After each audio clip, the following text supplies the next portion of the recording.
هتجيبيه هتنقيه كويس، عايزه تشطفيه شطفه كويسه وتسيبيه يتصفى وايه، وتعمليه كده في الفرن او الفراير الكلام ده كله يتنشف تمام. عايزه بقى تضربيه كده على طول زي ما انت عايزه.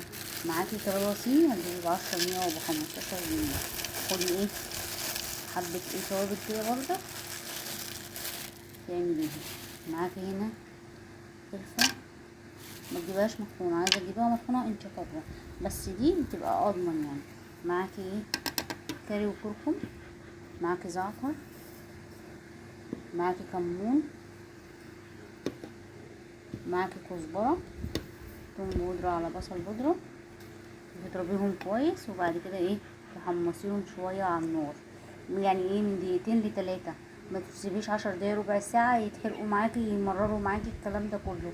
خدي اهي نوع من انواع التوابل اللي انا بعملها، هينفع معاكي، هتقعد معاكي، هتعمليها مشويات، هتعمليها في اي اكل، هتعملي كل ده حاجه ايه سهله وبسيطه، ومش ايه